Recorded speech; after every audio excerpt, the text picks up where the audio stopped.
Hello, beautiful beings. I want to let you in on a little inside story around your children.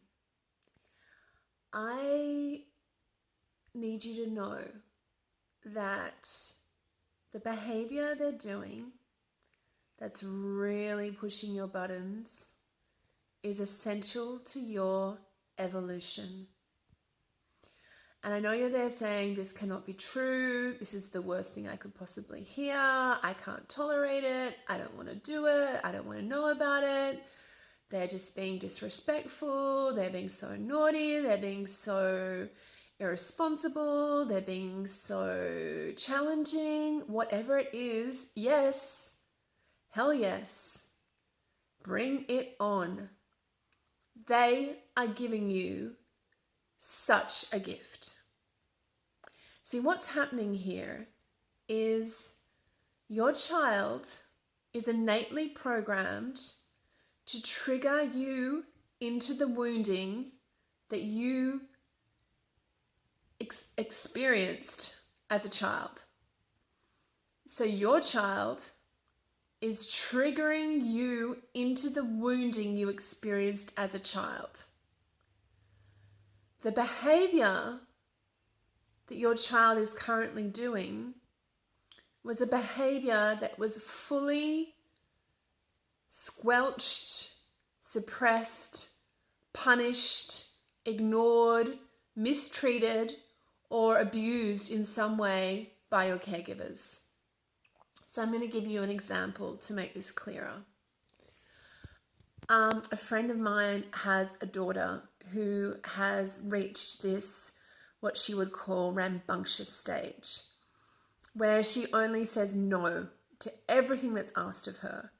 And she is demanding, and she is loud, and she is opinionated, and she is fine to say no to everything. And this pushes all my friend's buttons, who is at her core a really tremendously tremendous people pleaser. She just wants to please constantly and will say yes to everything to please people.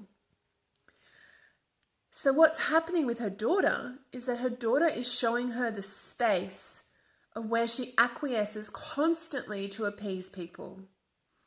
And she's showing it to her in the most painful way. Because when her daughter says no, it's like a direct stab in the heart. Because when she said no as a child, she was either ignored or punished or abused or sent to her room or told to be quiet or abandoned in some way. So whenever she said no, she was very quickly shown that that behavior was not going to be tolerated in that family. So now to hear her daughter say no is bringing up such core wounds for her in that space, because she's never learnt to say no. It was always suppressed. So then what do we do? Because in that moment, my friend is so overwhelmed. She is in full fear mode. She retaliates. She subsequently punishes and tries to oppress her daughter because she doesn't know what to do with the behavior except for how she was treated when she was a young girl. So we're in this whole vicious cycle where eventually her daughter will begin to repeat the same behaviors and feel unsafe in saying no, because it will lead to some form of abandonment and lack of trust. So what can we do instead of this? Because this is part of our consciousness path for those of you that are parents. So instead of directly associating that behavior with your daughter or son, I want you to take a step back and see the pain that's held in that behavior separate from your child. See and feel the depth of the pain. Watch how reactive you are. Watch how intense you are.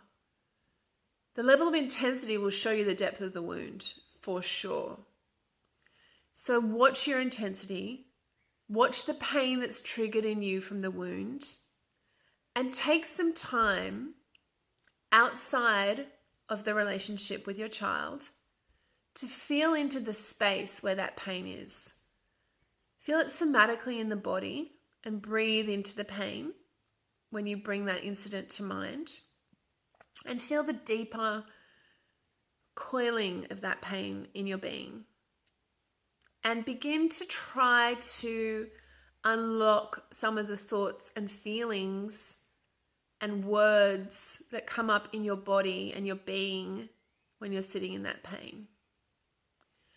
And go gently with it. If it begins to turn into a cascade of trauma that is being suppressed, seek help. Get someone to hold the space for you. But for many of you, it will be just really about a deep acknowledgement of the deep pain that exists in that space for you.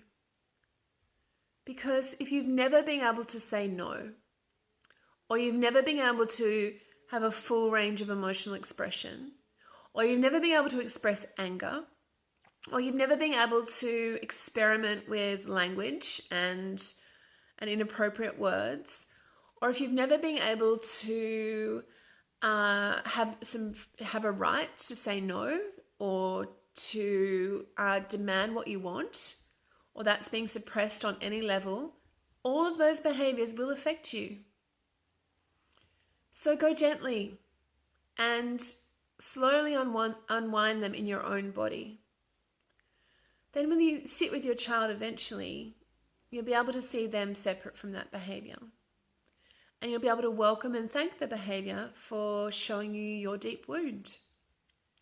And over time, you won't feel the need to punish it. You'll just feel deep compassion.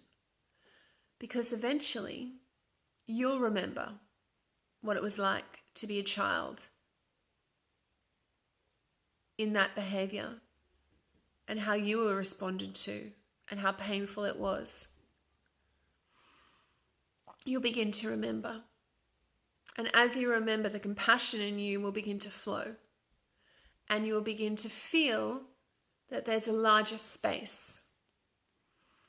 And often what happens is as soon as you feel the depth of compassion, instead of reacting, instead of punishing, coercing, then you have the potential to start a new relationship from that moment.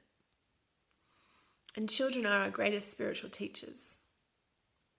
They're not here to hold the lesson for longer than we need it. So trust in that and know that your relationship will flourish as your relationship with yourself and your past heals. Be well and be love and know you're not alone.